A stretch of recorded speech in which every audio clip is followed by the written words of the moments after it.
Kabisote, kabisote, kabisote. Matagal-tagal nang nare-request ng anak ko tong bibimbap na to eh. Kaya ngayon, susurpresahin natin siya. Napakahilig kasi sa Korean food ng batang yun. Kaya ito, pinagluto ko siya ng bibimbap. Tara, samahan niyo akong lutuin to mga kabisote. Unahin natin sa paggawa ng pang-marinade. Maglalagay lang tayo dito ng peanut butter. Mga 2 tablespoon itong ginamit ko dito mga kabisote. Then maglalagay din tayo dito ng hoisin sauce. So hindi na ako maglalagay ng sugar dito dahil meron ng natural content yung peanut butter at itong hoisin sauce ng sugar. Maglalagay din ako dito ng garlic at salt and pepper.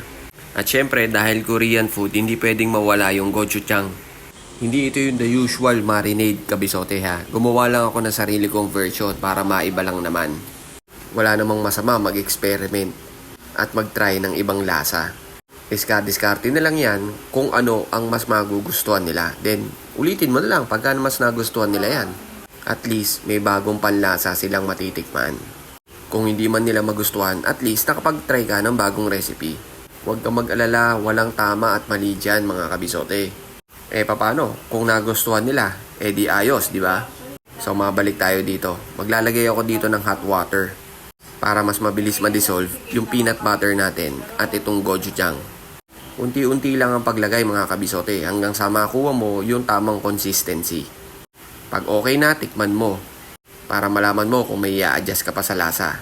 Then, ilagay mo na yung karne. Pwedeng chicken, pork, or beef. Ikaw nang bahala mga kabisote. Tapos, imekos-mekos mo lang. Marinate mo for 30 minutes.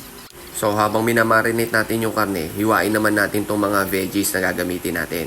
Unahin natin dito sa paghiwa ng bell pepper. Julienne cut lang pala o yung pahaba lang ang diskarte kong paghiwa dito. Isunod natin tong carrots. Ganun din kabisote, Julienne cut lang din. Tapos isunod natin dito yung zucchini. Kung walang zucchini, pwede rin pipino mga kabisote. Wala kasi akong white onion. Galing nga pala to kay M. Magno. Shoutout sa'yo kaibigang M. At sa asawa mong si Ave. Maraming salamat sa inyo. Yan, ang ganda ng kulay ng veggies natin. No? Kompleto. Okay, lutuin na natin itong mga veggies. Unahin natin itong carrots.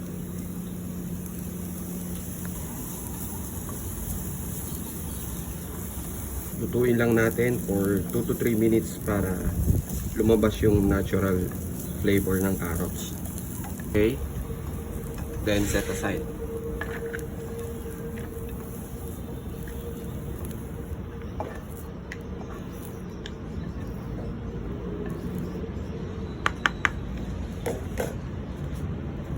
Next natin itong zucchini.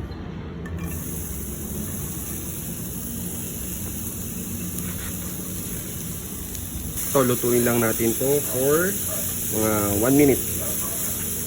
Dahil naturally, malambot naman ang zucchini. Okay na yan. Then set aside. Next natin yung bell pepper.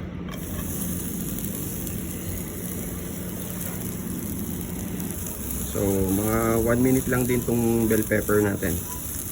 Hanggang sa lumabas yung aroma niya. Okay na yan. Okay na to. Then set aside. Last is onion.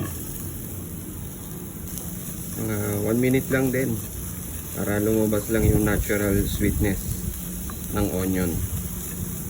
Yan, okay na yan. Then set aside. Okay, naglagay lang ako ng konting oil. Next natin yung meat natin. Ito yung minarinate natin kanina.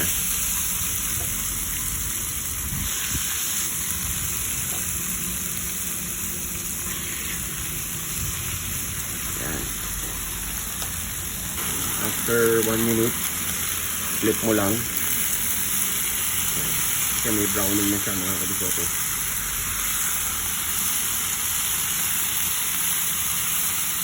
Yan yung nahabol natin. Kapag okay na, lagyan natin ng konting sesame oil. Tapos, mekos-mekos mo lang kabisote. Then, set aside. Dito naman, magpa-blanch tayo ng toge.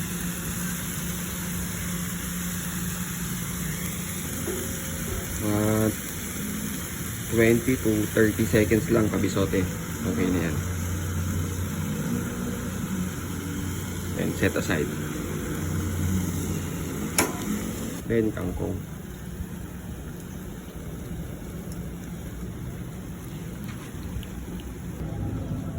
15 to 20 seconds, then set aside. So para sa version na to, leftover rice yung gagamitin ko. Sayang, nasa ref kasi. Yan na lang muna gamitin natin.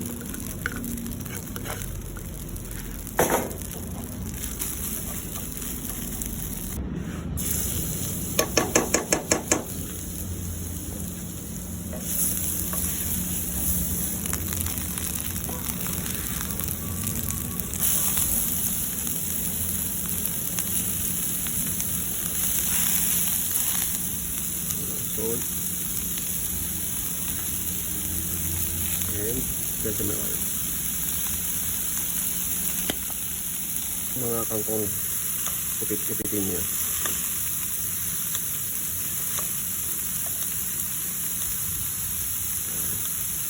Para madali lang siyang manguya. Siyempre hindi pwedeng mawala yung egg.